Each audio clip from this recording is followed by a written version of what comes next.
ফেসবুকে ছড়িয়ে পড়া ভিডিওতে দাবি করা হয়েছে যশোরে বিএনপির কার্যালয়ে আগুন দিচ্ছে বিক্ষুব্ধ জনতা। রীতিমতো ঝড়ের গতিতে শেয়ার হয় ভিডিওটি। তবে সত্যিটা সামনে আনে fact checking platform rumour scanner team. তারা জানায় ভিডিওটি 2023 সালে লালমনিরহাট জেলা বিএনপির কার্যালয়ে আগুন দেওয়ার ঘটনার।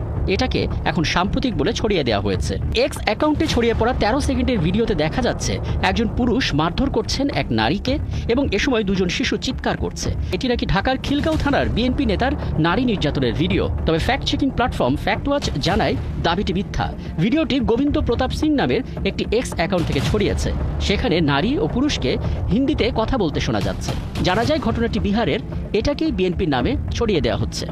সম্প্রতি ফেসবুকে ছড়িয়ে পড়া অগ্নিসংযোগের আরেকটি ভিডিওতে দাবি করা হয়েছে রাজধানীর খিলক্ষেতে বিএনপির কার্যালয় অফিস গুড়িয়ে দিচ্ছে সাধারণ জনতা। পরে ফ্যাক্ট চেক করে দেখা গেল দাবিটি মিথ্যা। ঘটনাটি গত জুনের। সে সময় অবৈধ স্থাপনা উচ্ছেদ অভিযানের অংশ হিসেবে বিএনপির এই কার্যালয়টি উঠিয়ে দেওয়া হয়। এসবের মাঝে ফেসবুকে ভাইরাল আরেক ভিডিও। সেখানে দেখা গেল অনেক উঁচুতে একটি পানির ট্যাঙ্কের ওপর এক ব্যক্তি আরেক ব্যক্তিকে পেটাচ্ছে। ক্যাপশনে বলা হচ্ছে গাজীপুরে চাঁদা দিতে না পারায় বিএনপির সন্ত্রাসীরা কুপিয়ে হত্যা করছে। তবে ফ্যাক্ট চেক করে দেখা গেল ভিডিওটি বাংলাদেশের নয়, মরক্কোর একটি শহরের। এখানেই শেষ নয়, বেশ কয়েকটি ভারতীয় গণমাধ্যম এবং সামাজিক যোগাযোগ মাধ্যমে একটি পোস্ট করা হচ্ছে যেখানে দাবি করা হয়েছে মিডফোর্টে পাথর মেরে হত্যা করা ভাঙাড়ি ব্যবসায়ী সোহাগ তিনি নাকি হিন্দু ধর্মাবলম্বী ছিলেন। তবে ফ্যাক্ট চেক করে জানা যায় তথ্যটি মিথ্যা।